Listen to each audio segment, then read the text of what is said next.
we show solidarity, and we should do it together. We take the knee together. If important person from other clubs or from our club unfortunately die, and we show a minute of respect. It's not the moment to give other messages. Then it's the moment to show respect. Thomas Tuchel, l'entraîneur de Chelsea, qui regrettait que les supporters des Blues aient scandé ce week-end le nom de Roman Abramovich pendant la minute d'applaudissement en l'honneur du peuple ukrainien. C'était samedi à Burnley. Une réaction au cœur de la plaidoirie de Maître Benji. 120 secondes pour plaider. J'appelle le procureur général pour ses réquisitions finales. Dans Classico sur Radio J. Benjamin, on t'écoute. Ouais, en effet, tu l'as dit, Steve, hier, les supporters de Chelsea ont scandé le nom de leur président lors du match à Burnley, et on l'a écouté. Thomas Tuchel a dit quelque chose que je vais répéter, ce qu'il dit est très important. Et c'est ça dont je voulais parler. Il dit, nous voulions le faire pour l'Ukraine et il n'y a aucune autre opinion à avoir sur cette situation. Et là, je dis, attention, faisons vraiment attention, parce que j'ai l'impression que le monde du sport est en train de devenir dingue. On essaye, c'est une sorte de course à l'échalote de celui qui va montrer le plus de soutien à l'Ukraine. Attention à ne pas adopter les codes des dictateurs qu'on condamne. Je veux dire, s'il y a d'autres personnes qui ont envie de penser autre chose, ils ont parfaitement le droit. Si les supporters de Chelsea ont envie de scander le nom du président qui leur a fait gagner 21 trophées et qui a mis plus de 2 milliards de sa fortune personnelle dans le club, ils ont absolument le droit. On n'a pas le droit de dire qu'il y a une seule opinion et les autres ne sont pas audibles. C'est pas ce qu'a dit Tuchel, hein. Mais c'est bien ce que je dis. Ce qu'a dit Tuchel, je suis en désaccord. Il dit que c'était pas le moment, en gros. Il dit que c'est pas le moment, mais il dit il y a qu'une seule opinion et on n'a pas le droit d'aller ailleurs à ce moment-là. Ben moi je dis si, tu ne peux pas empêcher les gens de parler et tu ne peux pas empêcher les supporters de Chelsea de montrer leur soutien à un président qui les a amenés sur le toit de l'Europe. Et au-delà du foot, on voit bien que le monde du sport là essaie de se mobiliser, à mon avis, de manière très dangereuse pour montrer un soutien unanime à l'Ukraine. Quand tu vois les sportifs paralympiques qui sont exclus des JO, tu vois le gymnaste au championnat du monde de gymnastique qui donc du coup était sous bannière neutre et qui a manifesté son soutien à la Russie par son badge. Il est russe, le mec. Le mec est russe. Et j'ai entendu, il doit être sanctionné à vie ou je ne sais quoi. C'est un sportif russe. Il veut montrer le soutien à son pays. Il a le droit, bon sang. C'est un pays en guerre, on en pense qu'on en veut. Le sport doit rester un terrain neutre. Si le sportif russe a envie de montrer son soutien à son pays, il a le droit. Si les supporters de Chelsea ont envie de scander le nom de leur président russe, ils ont parfaitement le droit. Voilà, la conclusion de mon intervention, c'est de dire le sport devrait rester un terrain neutre et quand il ne l'est pas, je crois que ça part dans le grand n'importe quoi. Grégory Schneider. Alors, c'est intéressant. C'est pas comme si on s'était pas tous posé cette question depuis 10 jours. Moi, très franchement, je vais vous dire pourquoi je les sortirais tous, les Russes, si j'étais tout sportifs qui sont. Il y a un truc précis et pas ce qu'ils disent. C'est-à-dire qu'en attaquant l'Ukraine, vous attaquez de manière très annexe et très accessoire, vous détruisez le sport ukrainien. Vous détruisez le sport ukrainien corpo, vous détruisez les installations. Et là, je crois pas savoir que le père de famille emmène son gosse au judo depuis 10 jours. C'est-à-dire que vous sans parler même des championnats professionnels, mais ça, c'est la partie immergée de l'iceberg. Mais quelque part, vous écrasez le sport ukrainien comme vous écrasez le pays. Donc, en écrasant le sport ukrainien, vous écrasez le sport tout court.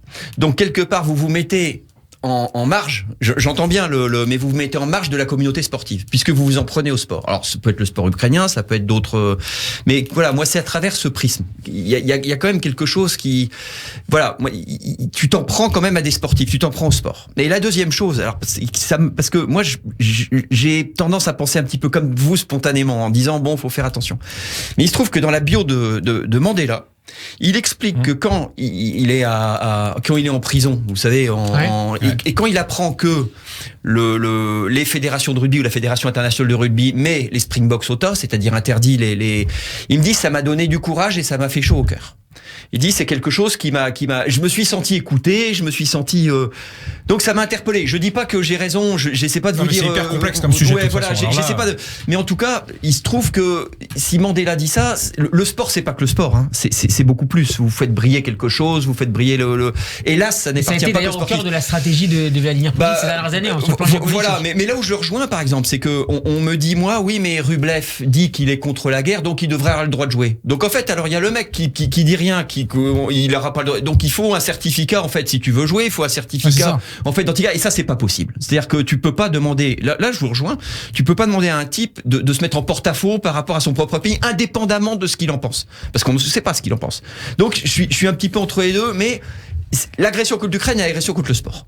On peut pas ça, c'est quand même incontournable. Dominique ? Alors, c'est vrai que lorsqu'ils scandent son nom, j'ai quand même plus l'impression qu'ils rendent un petit peu hommage, j'ai envie de dire, avant la vente, puisque ça va être imminent, la vente du club, et que de certaine façon, bon, ils expriment leur gratitude envers le président, et ils soutiennent pas spécifiquement c'est pas une la prise de Russie. position dans cette guerre. Hein. C'est pas du tout une position dans cette guerre. Ils ont le droit de le faire. Et d'ailleurs, le faire pendant la minute, quand même, c'est pas.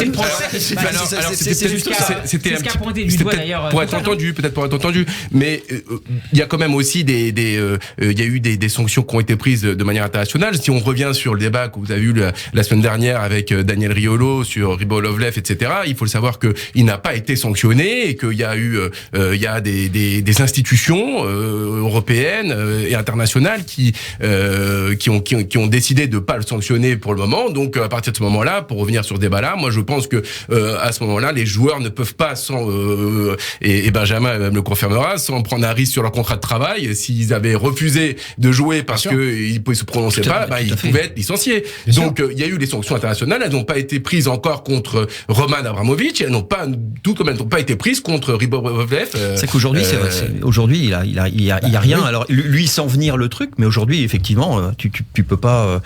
Puis quand bien même, c'est quoi la base juridique du fait d'être sur une liste faite par les Américains? C'est pas, on peut pas. Alors, en tout cas, ils y sont pas sur la liste. Donc après, et quand bien même, ils y seraient, mais ils y sont pas. De toute façon. Est-ce que la position du président monégasque Rybolovlev est délicate? Grégory Schneider, ces derniers jours? Non, je crois pas savoir, très franchement. En tout cas, eux sont pas plus inquiets que ça. Ça m'a l'air plus problématique à Chelsea, en tout cas qu'à Monaco. Monaco, c'est. À Chelsea, ils disent qu'il bénéficierait. Alors là, c'est ce qui se dit. Bon, c'est vraiment encore entre guillemets d'une sorte de moratoire. Abramovich, ça va tomber éminemment, et c'est pour ça que il cherche l'acquéreur assez rapidement. Il va s'asseoir sur 2 milliards de livres qu'il avait prêtés à Chelsea. Et pour pouvoir garder le reste. Ça après. Effectivement, c'est. Cela dit, il valorise son club à 4 milliards. À 4 milliards. Voilà. Et donc, je suis d'accord avec lui. Alors que les autres, y a les études relativement indépendantes le valorisent plutôt à 2 milliards. Voilà, il y a une sorte de compte courant. C'est un peu spécifique. C'est du droit des sociétés, mais en fait, il récupère son compte courant autrement. En fait. Voilà, c'est un peu. Sur Chelsea, sur le plan sportif, maintenant, peut-être un bilan avant de passer au dernier quiz. Sur le bilan d'Abramovich, un petit tour de table sur ce qui restera. Comme je l'ai dit, c'est 21 trophées, c'est 2 Ligues des Champions, c'est 4-5 Première Ligue. C'est quelqu'un qui a fait passer le club dans une autre dimension. Et voilà, donc comment veux-tu interdire aux supporters du club, je vais pas me répéter, de rendre hommage à ce monsieur, peu importe. Non, mais personne ne parlait d'interdire cet hommage. C'était juste de dire c'est pas le moment. Parce qu'aujourd'hui, tu vas me dire que ça fait bon genre aujourd'hui quelqu'un qui va se manifester pour Abramovich ou pour Rybolovlev à Monaco. On va dire mais qu'est-ce que c'est que ce facho, il soutient la Russie. Aujourd'hui, tu sais bien que malheureusement, tu ne peux plus aujourd'hui, là, maintenant, dans le moment dans lequel on est, tu ne peux pas, la preuve, quand tu es supporter de Chelsea, aller manifester ton soutien à Abramovich parce qu'il est russe. Et c'est ça, moi, qui me fait même peur. S'il a des c'est ça qui m'inquiète. Il a la famille en Ukraine. Bien sûr, mais quand tu creuses, évidemment que c'est beaucoup plus compliqué que ça. Mais c'est ça qui me fait peur, moi, dans ce type de débat. C'est ce que je disais hier. Ça s'appelle de la discrimination. Je vais pas me répéter, mais quand tu adoptes un comportement envers quelqu'un en fonction de ce qu'il est. Et moi, ça me fait peur en fonction de mon histoire personnelle. Ça me fait peur, c'est tout. Un dernier mot, Grégory. Il y a plus de place pour la nuance ou pour expliquer c'est terminé. Donc ça, c'est effectivement un peu effrayant parce que, alors on peut appeler ça course à l'échalote, mais simplement tu peux plus expliquer les choses effectivement parce qu'il y a un comportement. C'est fini. T'es un facho direct.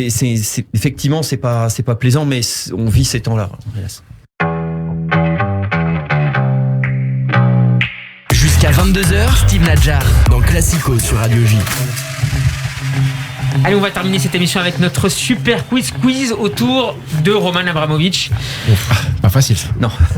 En 2003, Roman Abramovich achète le FC Chelsea. 150 millions. Pour quel montant, Benjamin? 150 millions. 140 millions de livres.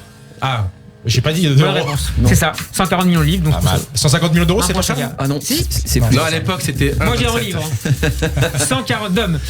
Quel a été le premier coach qui l'a démis de ses fonctions? Avram Grant. Spécialité. Ah non. C'est Ranieri. Grégory. Bravo. Pour quel joueur acheté a-t-il déboursé le plus large chèque? Lukaku. Lukaku. Pas mal, ça c'est bon, ça, vous ne le saviez pas, messieurs. Eh oui, vous alliez dire Essien, Drogba, mais non. Il y avait le gardien aussi. C'est parce que ça inflationne. Combien de buts Chelsea a-t-il concédé lors du titre de 2004-2005 sous les ordres de José Mourinho? Cette Allez. question est. Le juste Non. prix, le juste prix. Non, non, Combien non, non. C'est ton anniversaire, c'est Combien pour ça que tu C'est t'auras vrai. tout permis. Combien? Je sais pas, 15. 15. 17.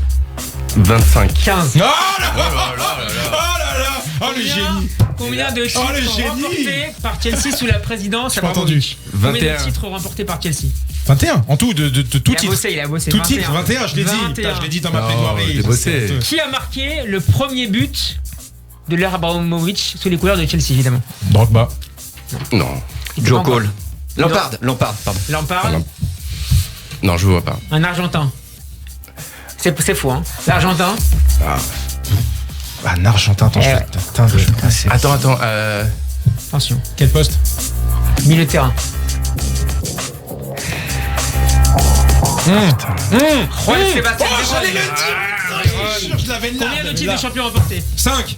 5. Benjamin. Combien de coachs? Pas mal, hein. Ah, il y en a pas mal. 7. 7. Ah, plus, ouais, peut-être, allez, 10. 10. Oh non, 9. 14. 13. Benjamin. Waouh. Non, Grégory. 14. Non, Je je dis suis au-dessus, c'est. Ah, oh là là, Qui a marqué qu'est-ce qu'on gagne? On gagne quoi? Qui a marqué le but de l'égalisation de la finale de Ligue des Champions de 2012? Drogba. Drogba. Grégory en premier. Bien joué. Combien de fois José Mourinho a-t-il été viré par Abramovich? 3. 2. Oh, 2. T'as dit 3. 3. 3. Deux. 2. Donc, combien? Bah, Dom 2. Mais j'ai dit 2 aussi, moi. Quel coach a tenu le moins de temps sous Abramovich? Ah, bah, Avram Grant. Avram Grant. Oui, mais j'ai le C'est la point. dernière question. Abraham Grant. Non, c'est Non. le. C'est. C'est. Mon Dieu, c'est l'entraîneur qui a gagné Ligue des Champions avec les yeux bridés, l'anglais. Non. Non. C'est Avram Grant, je peux avoir le point tout de suite, s'il te plaît? Luis Felipe Scolari. Ah ouais, non. Bon, alors là. Dernière question. Quel est le meilleur buteur de l'ère Abramovich? Lampard. Lampard. Bravo, à l'âge alors, c'est quoi Benjamin le qui bilan? gagne. Oh là là. Merci beaucoup, mais c'est pas passé. Ah non, il a gagné la première mi-temps. Match nul. Merci Match beaucoup, nul. Grégory Chenard, d'avoir été Merci avec beaucoup. nous. Merci, Benjamin. Merci, Bon anniversaire, Dominique. Steve. Merci beaucoup. Bon anniversaire, Steve. Classico, c'est déjà fini. Vous pouvez retrouver l'émission en podcast sur radioj.fr et sur toutes les bonnes plateformes. À lundi prochain, 21h, pour un nouveau Classico.